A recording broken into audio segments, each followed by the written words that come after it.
그 장부는 12월 29일 정확히 마감되었고 숨죽였던 달러 매수세는 1월이 되자마자 본물처럼 터지기 시작했습니다.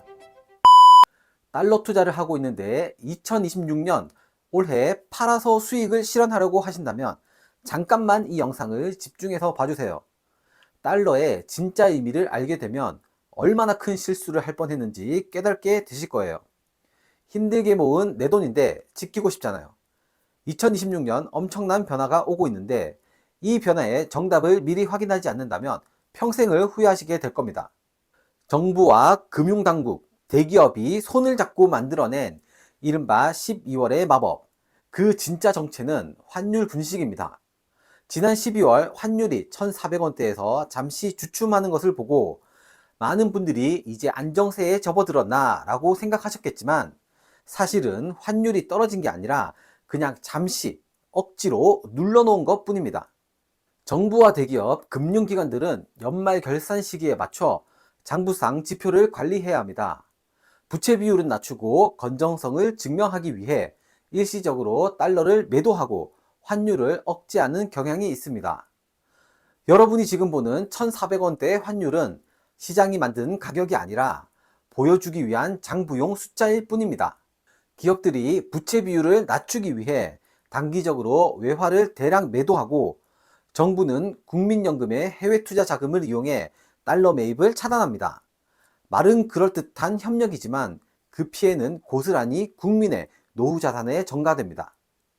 그러나 그 장부는 12월 31일 자정 정확히 마감되었고 숨죽였던 달러 매수세는 1월이 되자마자 본물처럼 터지기 시작했습니다. 마치 손으로 눌러놓은 스프링이 튀어오르듯 환율은 본래 가야 했던 높이보다 더 세게 반등할 가능성이 높습니다. 실제로 12월 24일부터 떨어졌던 환율은 26년 1월 5일부터 다시 오르기 시작합니다. 이게 바로 1월 효과의 진실입니다. 주식시장에서 1월은 희망이지만 외환시장에서 1월은 보복입니다. 여기에 한미 금리차, 트럼프 리스크, 수출 둔화 등 악재들이 줄줄이 대기하고 있습니다. 미국은 금리 인하를 미루고 있고 한국은 부채와 부동산 때문에 금리 인상은커녕 인하까지 고려 중입니다. 돈은 높은 이자를 찾아 흐릅니다. 자본은 달러로 몰릴 것이며 원화는 나락으로 떨어질 준비를 하고 있습니다. 여기에 미국 중심의 보호무역 정책이 재개되면 달러는 더더욱 귀해질 것입니다. 지금은 폭풍 전야일 수도 있습니다. 그렇다면 2026년은 어떤 일이 벌어질까요? 전문가들은 1,500원, 심지어 1,600원 시대가 올 수도 있다고 경고합니다. 이 숫자는 단순한 공포 마케팅이 아니라 실제 과거 데이터를 기반으로 한 분석입니다. 예를 들어 2008년 금융위기 당시 환율은 900원대에서 1,500원 근처까지 폭등한 적이 있습니다. 지금의 상황은 그보다 더 구조적으로 취약할 수 있다는 지적이 많습니다. 이 시점에서 달러를 판다는 것은 전쟁터에 나가기 직전 방탄조끼를 적에게 넘기는 것과 같습니다. 주변 사람들이 달러가 많이 올랐으니 이제 팔고 수익을 실현하라고 속삭일 수 있습니다. 또 은행의 직원이 달러를 팔고 금리가 높은 예금이나 상품에 가입하라고 추천할 수도 있습니다.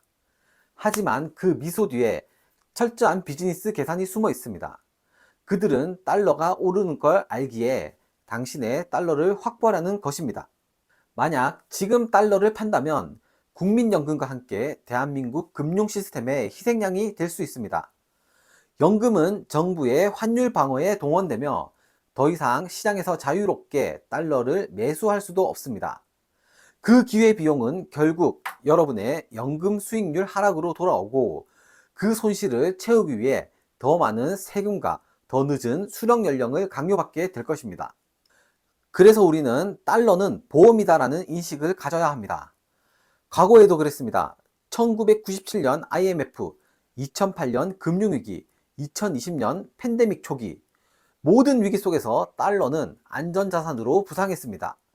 위기 때마다 달러를 쥐고 있었던 사람은 손실을 피하거나 오히려 수익을 냈고 원화에만 집중한 사람들은 고통을 겪었습니다. 달러, 미국 주식, 금 이 세 가지는 한국 원화에만 자산이 집중된 여러분들에게 유일한 구명 보트입니다. 원화 가치가 무너질 때 이 자산들이 여러분을 지켜줄 마지막 방패가 되어 줄 것입니다. 자산의 최소 20%, 가능하다면 30%까지는 외화 자산으로 옮겨 놓는 것이 좋습니다. 그것이 여러분과 여러분 가족의 미래를 지키는 보험입니다. 마지막으로 한 가지, 지금 아무것도 하지 않는다고 해서 아무 일도 일어나지 않는 건 아닙니다. 지금 이 순간에도 여러분의 돈은 조용히 썩어가고 있습니다. 인플레이션이라는 흰 개미가 여러분의 자산을 조금씩 갉아먹고 있고, 정부는 그걸 통계 뒤에 숨긴 채 진실을 말해주지 않습니다. 진실은 뉴스 헤드라인이 아니라 숫자 속에, 시장의 흐름 속에 숨어 있습니다. 2026년 1월, 누군가는 평생 모은 자산이 녹아내리는 재앙을 경험할 것이고, 또 다른 누군가는 조용히 부의 사다리를 오를 것입니다. 여러분은 그 중에 어느 쪽에 서고 싶습니까? 선택은 지금 바로 이 순간 여러분의 손끝에 달려 있습니다. 오늘도 영상 끝까지 봐주셔서 감사합니다.